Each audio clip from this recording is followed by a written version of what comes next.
Joy University, best emerging university in South India. For admissions, contact.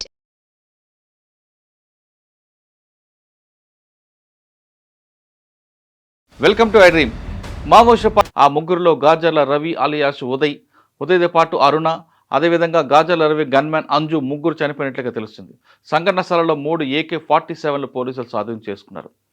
ఇప్పటికే Maoist party central committee సభ్యుడితో పాటు చాలా central committee సభ్యులను కోల్పోతున్న Maoist పార్టీకి ఏఓబీలో ఎవరైతే పార్టీకి ప్రాణం పోయడానికి వచ్చిన గాజర్ల రవి చనిపోవడం మరో ఎదురు దెబ్బగానే చెప్పుకోవచ్చు.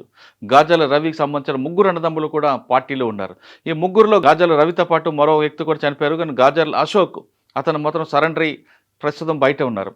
ఇక అరుణ కూడా చలపతి గారి వైఫ్. ఆమె కూడా విశాఖపట్నం పెందూరు జిల్లాకు చెందిన అరుణ ఇటీవల కాలంలో ఇవాళ చనిపోయింది. ఇటీవల కొద్ది రోజుల క్రితమే అరుణ భర్త కూడా ప్రాణాలు కోల్పోయారు. మొత్తం మీద చూసుకుంటే ఏఓబీలో పూర్తిగా పార్టీ ఖాళీ అయిందనే విషయం చెప్పుకోవచ్చు. కానీ ఏఓబీలో సెంట్రల్ కమిటీ స్టేట్ కమిటీ సభ్యుడు సురేష్ అదేవిధంగా ఉన్నారు కాబట్టి సురేష్ ఒకసారి కానీ మరొకసారి ఏఓబీలోకి ఎంటర్ అయితే పార్టీకి మరొకసారి పునర్జీవనం వచ్చే అవకాశాలు కనిపిస్తున్నాయి. అయితే గత నవంబర్లోనే సురేష్ ఏఓబీలో తలదాచుకున్న గాజర్ల రవిని కలవడానికి ఏఓబీలోకి రావడానికి ప్రయత్నం చేయడం, వెంటనే గ్రేహౌండ్స్ దళాలు కూడా అక్కడ వెళ్లడంతో సురేష్ ఒరిస్సాకు మాత్రమే పరిమితి అయినట్టుగా కనిపిస్తుంది. మొత్తమే తీసుకుంటే మావోయిస్టు పార్టీకి ఏఓబీలో పూర్తిగా ఉనికిని కోల్పోయినట్టుగానే భావించవచ్చు. ఎందుకంటే గాజర్ల రవి చాలా యాక్షన్ టీమ్ ఉంటారు. అతను వరంగల్ జిల్లా వెలిసెల గ్రామానికి చెందిన గాజర్ల రవి ఎప్పటి నుంచో పార్టీలో ఉన్నారు. పార్టీకి వాళ్ళు నిజంగా కుటుంబం అంతా కూడా అంకితమై ఉంది. వాళ్ళు బడుగు బలహీన వర్గాలు అభివృద్ధి కోసం పార్టీలోకి వెళ్ళిన కుటుంబ సభ్యుల్లో ఒక అశోక్ మాత్రమే సరెండర్ అయ్యారు. మిగతా ఇద్దరు కూడా చనిపోయారు. ఇక అదేవిధంగా అరుణ అక్క, అరుణ తమ్ముడు కూడా ఇటీవల కాలంలో పాలసముద్రదని ఎన్కౌంటర్ అరుణ తమ్ముడు చనిపోయారు. అరుణ అమ్మ కూడా పార్టీలోనే చనిపోయారు. ఈ విధంగా తీసుకుంటే 2 కుటుంబాలు కూడా పూర్తిగా పార్టీకి అంకితమై ఉన్నాయి. అటువంటి అంకిత గల సభ్యులు పార్టీని కోల్పోవడం పార్టీకి పెద్ద దెబ్బగానే చెప్పొచ్చు. మొత్తం మీద తీసుకుంటే అమిత్ షా ఇచ్చిన డెడ్ లైన్కి ముందే వీళ్ళందరూ కూడా పార్టీకి నష్టం జరుగుతుందని తెలుస్తుంది.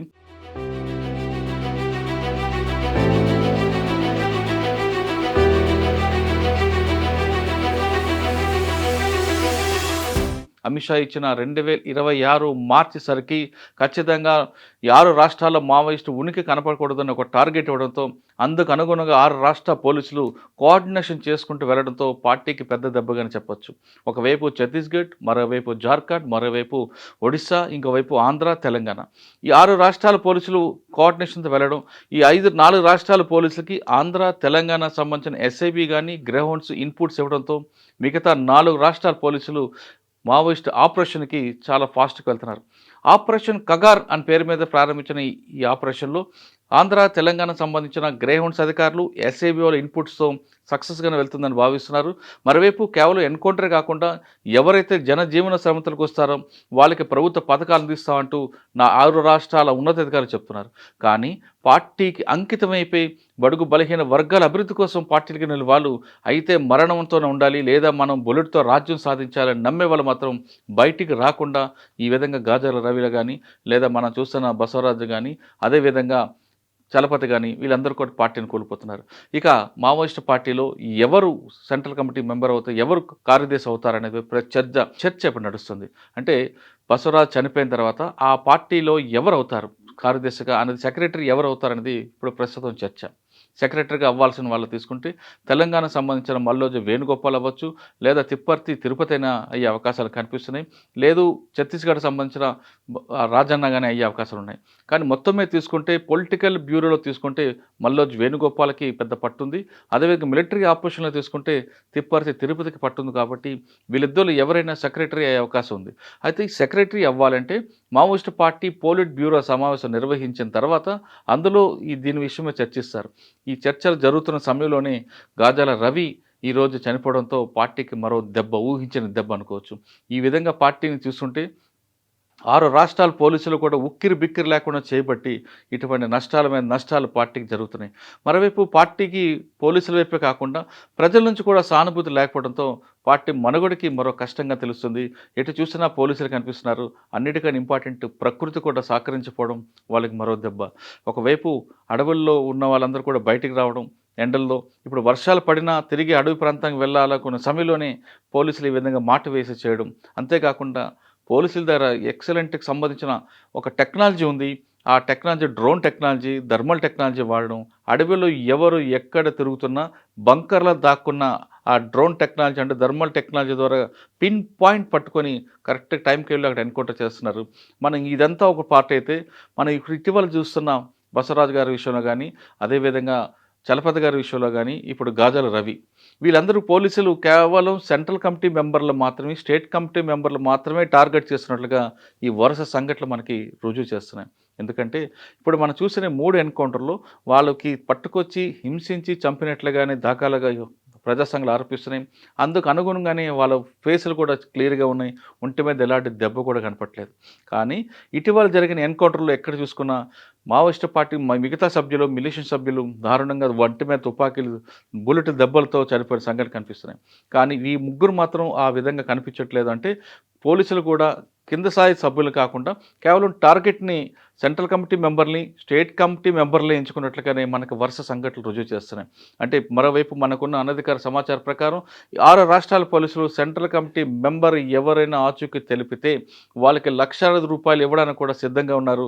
ఆ విధంగా డబ్బులు కుమ్మరించడంతో కొంతమంది పార్టీ వాళ్ళే కోవట్టుగా మారి ఇన్ఫర్మేషన్ ఇవ్వడం, ఇటీవల జరిగిన ఈ విధంగా పెద్ద పెద్ద నష్టాలు జరగడానికి మరొక కారణంగానే మనం చెప్పుకోవచ్చు. ఇదంతా ఇలా జరుగుతుంటే మరోవైపు బీజాపూర్‌లో కూడా ఎవరైతే లొంగిపోయారో వాళ్ళందరిని కూడా మావోయిస్టు పార్టీ వాళ్ళు తీసుకువెళ్ళి ముగ్గురిని హత్య చేశారు ప్రజాకోర్టులో పెట్టి. కారణం వాళ్ళు పోలీస్‌కి ఇన్ఫార్మ్‌గా మారి పార్టీకి నష్టం చేకూరుస్తున్నారనే భావంతో వాళ్ళని ప్రజాకోర్టులో పెట్టి ముగ్గురిని ఉరితీశారు. మరో 12 మందిని కిడ్నాప్ చేశారు. 12 మంది ఆచూకీ కోసం అటు బీజాపూర్ పోలీసులు కూడా తీవ్రంగా గాలిస్తున్నారు. ఈ విధంగా తీసుకుంటే టోటల్‌గా మార్చి 26 సరికి పార్టీకి భారీ నష్టం జరిగే అవకాశం అయితే చాలా స్పష్టంగా కనిపిస్తుంది. ఇంకా ఇప్పుడు ఉన్న తక్కిడిపల్లి వాసుదేవరావు గారు కావచ్చు, కట్ట రామచంద్రారెడ్డి కావచ్చు, మల్లా రాజరెడ్డి గారు కావచ్చు, ఇలా కొంతమంది తెలుగు వాళ్ళు ఉన్నారు. వాళ్ళందరూ సెంట్రల్ కమిటీలో ఏ విధంగా ఉంటారనే విషయాన్ని కూడా మనం ఆలోచించాలి. మొత్తం మీద తీసుకుంటే సెంట్రల్ కమిటీలో గతంలో 45 మంది ఉండేవారు తెలుగు వాళ్ళు. తెలుగు వచ్చిన వారు తెలంగాణ కానీ, ఆంధ్ర కానీ. ఇప్పుడు అది 17కి పడిపోయింది. ఈ 17 మందిలో ముప్పాల గణపతి కానీ వీళ్ళందరూ కూడా వయసు మీరేది, వాళ్ళు కూడా నడవలేని స్థితిలో ఉన్నారు కాబట్టి వాళ్ళ ఆచూకీ ఎలాగుందనే విషయం కూడా ఆందోళన కలిగిస్తుంది. ఇక పూర్తిగా గతంలో ఆబూజ్మడి వరకే పరిమితమైన మావోయిస్ట్ పార్టీ ఇప్పుడు మధ్యప్రదేశ్లో నేషనల్ పార్క్కి మకాం మార్చింది. ఎందుకంటే నేషనల్ పార్క్ అనేది వాళ్ళకి బాగా పెట్టని కోట, అక్కడ సేఫ్ జోన్గా భావించి ఇటు తెలంగాణ కానీ, ఇటు ఆంధ్రప్రదేశ్ కానీ రాకుండా అబూజ్మడ్ పూర్తిగా సిఆర్పిఎఫ్ క్యాంపులతో ఉన్నాయి కాబట్టి అటు కంప్లీట్గా నేషనల్ పార్క్ వెళ్ళి అక్కడ కూడా ఎన్కౌంటర్ జరగడంతో ఇప్పుడు ఇటువైపు వెళ్ళాలనేది వాళ్ళకు ఒక ప్రశ్న. ఇకపై కానీ తెలంగాణ కానీ, ఆంధ్రప్రదేశ్ కానీ వచ్చే దాఖలాలు మాత్రం ఎక్కడ కనపట్లేదు. ఎందుకంటే తెలంగాణ, ఆంధ్రప్రదేశ్లో ఎస్ఐవి, గ్రేహౌండ్స్ ఈ రెండు రాష్ట్రాలకి ఒక పెద్ద పెట్టిన కోట కాబట్టి, ఒక ఆస్తి కాబట్టి ఈ 2 ఏజెన్సీస్ కానీ కలిస్తే పార్టీకి పూర్తిగా ఉనికికే దెబ్బ అవుతున్న ఉద్దేశంతో వాళ్ళు ఎవరు తెలంగాణ వైపు కానీ, ఆంధ్ర వైపు కానీ చూడకుండా కంప్లీట్గా నేషనల్ పార్కే ఉండి కొంతకాలం తర్వాత పార్టీకి పునర్జీవం తీసుకొద్దాం ఉద్దేశంలో ఉంటుండగానే మనకు సమాచారం. ఇదంతా ఒక పార్ట్ అయితే, మరోవైపు పార్టీని లీగలైజ్ చేస్తే ఎలా ఉంటుంది అనే ప్రశ్న మావోయిస్ట్ పార్టీలో చర్చగా నడుస్తుంది. పార్టీని లీగలైజ్ చేస్తే కొంతకాలం మనందరం బ్రీతింగ్ తీసుకోవచ్చు, పార్టీని తిరిగి మనం పునర్జీవం కల్పించవచ్చు అనే ఉద్దేశం కూడా నడుస్తున్నట్లుగా ఉంది. ఎందుకంటే 1977లో కొండపల్లి సీతారామ గారు కూడా ఇదే విధంగా పోలీసులు ఒత్తిడి తట్టుకోలేక పార్టీని లీగలైజ్ చేశారు. దాంతో కొంత ఊపిరి వచ్చింది కాబట్టి, అదేవిధంగా 2004లో చర్చల సమయంలో కూడా పార్టీ కొంత బ్రీతింగ్ టైం దొరికింది కాబట్టి ఇటువంటివి ఏవైనా చేస్తే బాగుంటుంది, లేదని పార్టీ పూర్తిగా నష్టం జరిగే అవకాశం ఉందని పార్టీలో అంతర్గత చర్చ జరుగుతున్నట్లుగా మనకు సమాచారం. మొత్తం మీద తీసుకుంటే 2026 సరికి పార్టీ ఉంటుందా, అంటే ప్రభుత్వాన్ని పైచే అవుతుందా, పార్టీది వ్యూహం ప్రకారం ముందుకు వెళ్తారనేది కాలమే సమాధానం చెప్పాలి. iDreams, this police diaries is something very, very valuable towards that. I must really appreciate Murali, your insights. iDreams founder and CEO Chinna Vasudev Reddy gartoni Muralidhar crime stories చాలా famous అయిపోయినావు.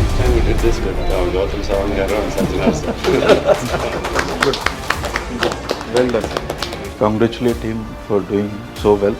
And I congratulate him, his boss also, for doing so well.